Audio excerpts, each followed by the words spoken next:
Oh, baik, tentang penguapan ya. Jadi penguapan itu adalah proses perpindahan panas ya di dalam zat cair yang mendidih. Nah, suatu proses yang dilakukan untuk mendapatkan konsistensi ekstrak yang lebih pekat dengan cara menghilangkan cairan penyari yang digunakan. Nah, ada lagi istilah yaitu evaporasi. Ya, evaporasi ini adalah suatu proses penguapan senyawa cairan yang disebut sampel, yang terdiri dari senyawa, di mana sampel itu adalah senyawa yang terlarut dalam sebuah pelarut, sehingga didapatkan nantinya zat cair yang pekat, yang konsentrasi zat terlarutnya itu akan menjadi lebih tinggi, gitu ya, karena pelarutnya berkurang. Nah, tujuan untuk memekatkan larutan sampel yang diinginkan, kemudian sampel terdiri dari zat terlarut, yang dalam hal ini kalau pada fitokimia ya adalah senyawa-senyawa target ya yang akan diproses lebih lanjut, yang tak mudah menguap dan pelarut yang mudah menguap. Ya, bisa metanol, bisa etil asetat, ya, bisa petroleum ether dan lain-lain. Hal ini sering dilakukan setelah pengisolasian suatu sampel dari ekstraksi pelarut. Nah, biasanya alat yang digunakan ya itu adalah vakum rotary evaporator. Ya, jadi dalam alat ini ada vakum, ya, jadi ada penurun tekanan di dalam alat itu, kemudian rotari ini ada rotasi atau perputaran pada labu alas bulatnya, kemudian yang digunakan untuk mengevaporasi. Ya, jadi memekatkan konsentrasi larutan sehingga didapatkan larutan dan konsentrasi yang lebih tinggi. Penguapan biasanya selalu didahului dengan proses pemanasan. Nah, panas yang dibutuhkan dalam proses penguapan dapat disuplai secara alami menggunakan sinar matahari atau dapat juga dengan cara penambahan uap panas pada sistem yang digunakan. Nah, dasar dan metode penguapan, ya jadi proses penguapan ini dilakukan dengan cara menguapkan sebagian dari pelarut pada titik didihnya sehingga diperoleh larutan zat cair yang lebih pekat dengan konsentrasi lebih tinggi. Nah, uap yang terbentuk pada proses penguapan biasanya hanya terdiri dari satu komponen dan jika uapnya dalam bentuk campuran secara umum tidak dilakukan usaha untuk memisahkan komponen-komponennya. Nah, metode yang bisa digunakan yaitu penguapan sederhana, ini menggunakan pemanasan, kemudian penguapan pada tekanan yang diturunkan. Ya, jadi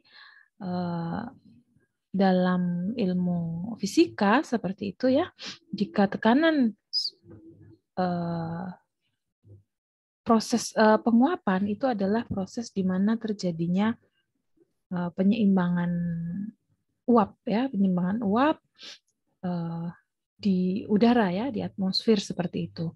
Nah, sebenarnya pada kondisi tidak pada titik didih pun begitu ya, apabila ada panas di situ ya tetap akan terjadi penguapan. Nah, contohnya misalnya kita ada air begitu ya, air di lantai seperti itu, lama-lama dia juga akan ada uap dari air tersebut yang akan berubah menjadi uap ya. Kemudian lama-lama kan kering sendiri. Nah, jadi perubahan suatu zat cair menjadi gas atau uapnya itu adalah fenomena alam ya. Tetapi memang proses penguapan dalam hal ini untuk memekatkan tentunya membutuhkan suhu yang lebih tinggi. Nah, dengan pengaplikasian suhu lebih tinggi itu bisa menyebabkan senyawa ya itu yang kita tidak tahu sifatnya seperti apa begitu itu bisa mengalami kerusakan. Nah, sehingga upaya untuk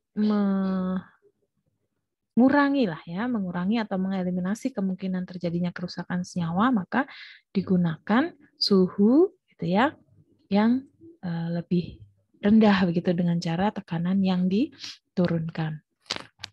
Nah, penguapan dengan aliran gas, kemudian ada juga beku kering, ya, kemudian freeze drying begitu, kemudian dengan alat vakum desikator atau penguapan dengan oven. Penguapan dengan cara pendidihan, caranya memberikan panas ke cairan, kemudian terbentuk gelembung-gelembung akibat uap, kemudian pemisahan uap dari cairan, dan terjadilah kondensasi uap. Faktor-faktor yang mempengaruhi proses penguapan yaitu suhu, ya. Jadi kisaran suhu yang dipakai pada proses penguapan harus disesuaikan dengan jenis bahan yang akan diuapkan, ya. Bahan yang bersifat termolabil atau tidak tahan pemanasan pada suhu tinggi dapat membentuk lapisan kerak. Nah, ini ya. Jadi lapisan kerak istilahnya, ya. Jadi lapisan pada evaporator sehingga dapat mempengaruhi perpindahan panas dari steam ke bahan tersebut. Nah, jadi ini yang nanti akan membentuk sebuah lapisan yang menghambat penghambat uap untuk keluar dari sampel, ya. Kemudian ada tekanan operasi, ada laju alir pendinginan, ada laju alir steam.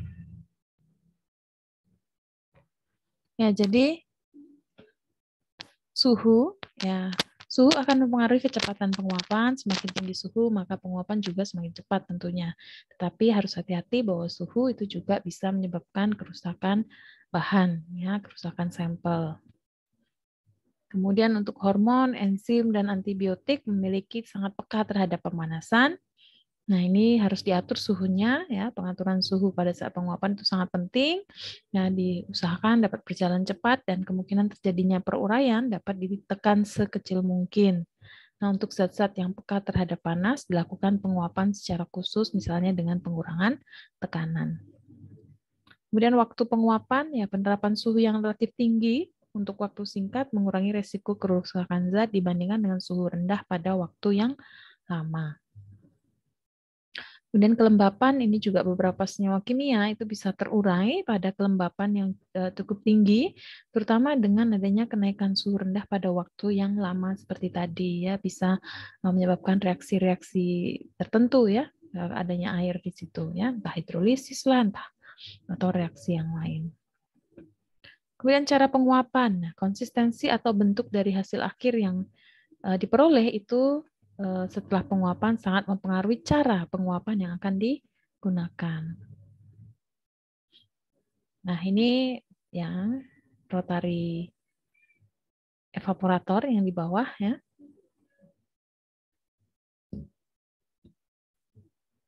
Kalau ini sebenarnya ini rangkaian destilasi sederhana begitu, ya. Jadi ini ada panas, diberi panas, ya, labunya, kemudian nanti akan uap, ya, uap dari sampel ini akan masuk ke sebuah kondensor begitu, ya. Kemudian di sini cairannya terbentuk dan di sini zatnya akan menjadi lebih pekat, ya. Jadi evaporasi berbeda dengan destilasi karena destilasi tidak dilakukan proses pemisahan lagi menjadi fraksi-fraksi, sedangkan destilasi dipisahkan lagi. Ya, jadi tadi saya katakan ini adalah alat destilasi, kalau ini adalah alat evaporasi. Nah, prinsip kerja evaporasi yaitu penurunan tekanan yang menyebabkan turunnya titik didih cairan, kemudian kondisi vakum yang dihasilkan dari pompa yang berfungsi memindahkan uap terkondensasi dan mendinginkan kondensor, ya. Kemudian kondensasi berlangsung karena adanya air yang mendinginkan kondensor sampai ke bagian puncak, ya. Kita lihat di sini kan ada kondensornya. Ya, nanti mengalami kondensasi, uapnya kemudian turun ke bawah menjadi cairan pelarut di sini, ya.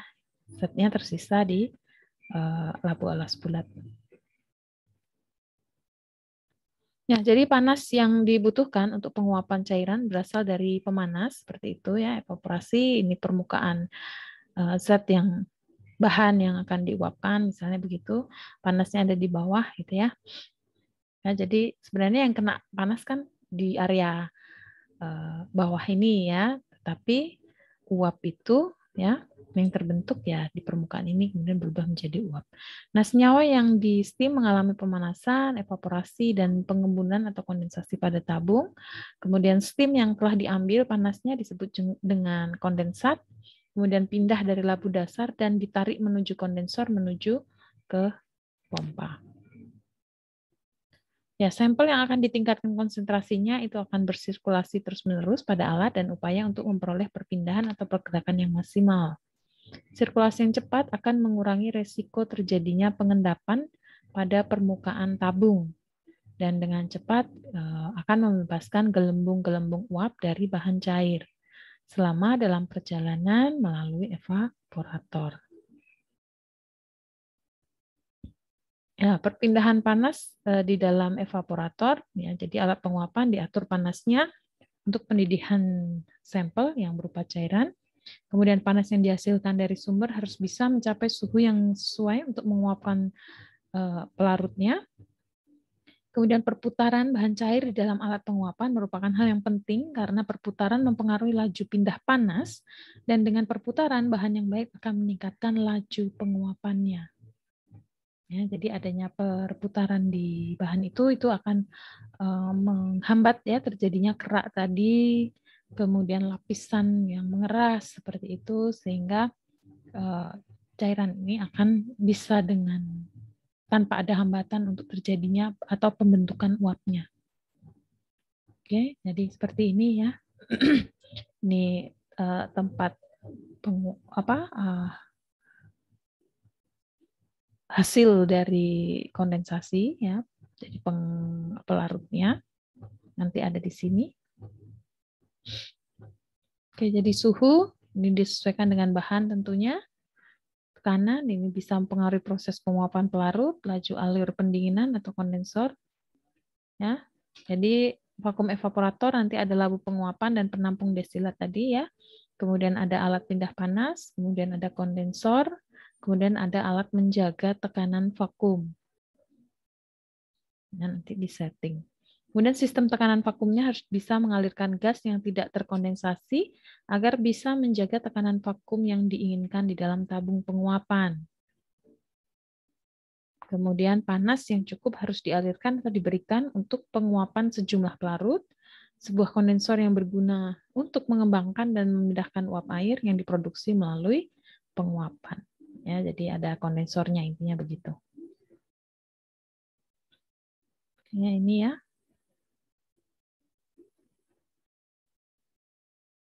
Ya, jadi ini apa namanya selang ini begitu ya. Ini nanti dengan tentunya ada air ya nanti di sini yang air untuk proses pendinginannya itu ya, kan kondensor. Kemudian rota evaporator ya kondensor panjang itu berisi tabung penyulingan dikelilingi oleh kumparan pipa kaca. Jadi nanti akan dialiri air dingin untuk mendinginkan gas seperti sedang dilakukan seperti kayak penyulingan lah begitu ya. Nah, jadi distillation tube. Kemudian untuk menutup sistem berarti mengaktifkan vakumnya ini nanti diaktifkan begitu. Jadi supaya di sini nanti tertutup begitu ya, tertutup tombol kunci pipa di ujung rota dan akan menjelaskan dengan vakum ya. Dan nanti ini dihubungkan dengan vakum. Sistem ini berada di bawah tekanan akan menurun ya tekanannya. Kemudian ada labu koleksi ya ini untuk menampung destilat yang akan terbentuk. Kemudian di sini labu penyulingannya, oh ini kapasitas kecil ya, kapasitasnya macam-macam ya. Menghubungkan kondensor ke labu sampel, kemudian tabung penyulingan akan membawa destilat pelarut sekitar setengah jalan ke kondensor sebelum gas ini akan bertemu dengan kumparan diisi dengan air dingin tadi ya, yang destilasi tadi. Kemudian labu dasar tempat sampel yang akan dipisahkan. Ya, rotary dial ini adalah yang mengatur rotari pada labu alas bulatnya. Oke, seperti ini. Kemudian di sini ada water bath-nya begitu ya. Jadi pemanasnya itu menggunakan water bath. Kemudian tambahkan sampel ke labu dasar, ini tidak boleh lebih dari setengah penuh dari cairan, hubungkan labu dasar ke perangkap di ujung tabung penyuling, dan ini akan jadi klem ini otomatis begitu kalau direkatkan ya, dipasang begitu, ini akan mengunci ya. Kemudian untuk menutup sistem putar tombol, kunci pipa di ujung rotor akan menyelaraskan dengan vakum. Ya. Kemudian kondensor, vakum rotari, penaas tinggal dijalankan. Ya, kemudian cairan dalam labu sekarang bisa mendidih pada suhu yang lebih rendah dari kalau itu dilakukan pemanasan di atmosfer ya, di udara luar begitu. Kemudian pelarut menguap, maka uap akan naik masuk ke tabung penyulingan dan keluar sekitar setengah jalan kumparan kondensor. Kemudian nanti kumparan ini dipenuhi dengan air dingin dan panas sehingga gas akan mengembun ya. Akan mengembun, kemudian cairan menetes dari kumparan ini dan mengumpulkan ke dalam wadah koleksi tadi ya. Ini maaf ini istilahnya agak kurang pas. Ya, keuntungan rotary evaporator adalah pembebasan minyak lebih mudah, kondensasi minyak serta air dalam pendingin terjadi dalam waktu yang sama sehingga mengurangi minyak terlarut. Kemudian mampu memisahkan zat dengan perbandingan titik didih yang tinggi dan nanti tentunya produk ekstraknya itu akan diperoleh ekstrak yang kental. Kerugiannya hanya bisa memisahkan zat yang memiliki titik didih tinggi, alat yang digunakan relatif mahal, kemudian peralatannya rumit dan pengerjaannya agak lama. Oke, demikian penjelasan mengenai penguapan. Ya, ini prosesnya. Oke, jadi ini proses dengan evaporator ya. Ini kita lihat posisinya agak berbeda dengan gambar-gambar sebelumnya. Ini tegak begitu ya. Oke, jadi ini cairannya ya. Kemudian tentunya ini powernya sudah dinyalakan begitu. Nah ini adalah memasukkan sampel ya. Filtratnya akan masuk begitu. Nah, harus hati-hati tentunya selang ini ya, harus sering-sering dibersihkan ya, sering-sering dibersihkan agar tidak terkontaminasi oleh sampel-sampel yang lain ya. Oke, kemudian setelah ini masuk maka diturunkan sampai ini tercelup begitu ya. Kemudian ini rotasinya diatur dan suhu ya.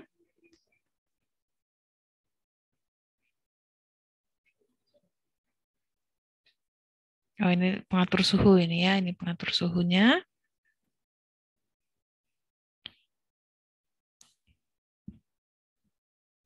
Oke, targetnya adalah 50 derajat, ini masih di 27, kemudian ini RPM-nya atau rotasi. Nah, ini maka labunya akan berputar, inilah rotarinya. Nah, ini kan kalau kita lihat ya, cairan di atas, tapi di sini kita lihat akan ada selapis cairan dan ini nanti juga akan menyebabkan terjadinya penguapannya di daerah sini.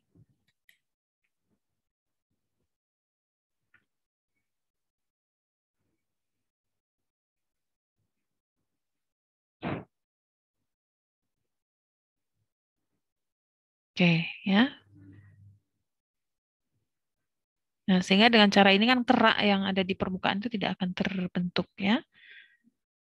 Mengurangi lapisan batas. Nah, ini nanti. Oke, ini air ya yang akan ke kondensor. Harusnya tadi dihidupin dari awal ya. Oke, airnya. Nah, nanti uap dari ekstrak ini gitu ya, nanti akan mengenai kumparan yang ada airnya tadi, kemudian akan terjadi proses pengembunan. Nah, nanti akan terkondensasi masuk di sini.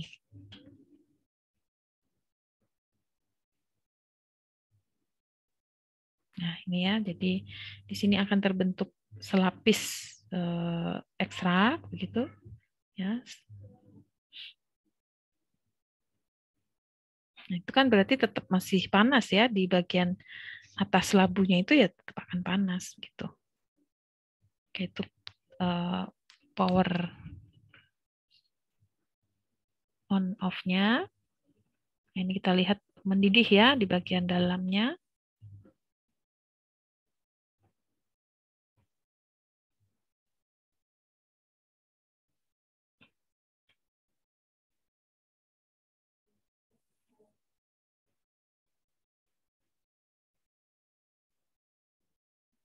Oke, ini contohnya ini sudah dipercepat begitu ya, sudah dipekatkan, kemudian nanti bisa dimasukkan di oven ya. Tentunya suhunya juga tidak yang 100 derajat ya.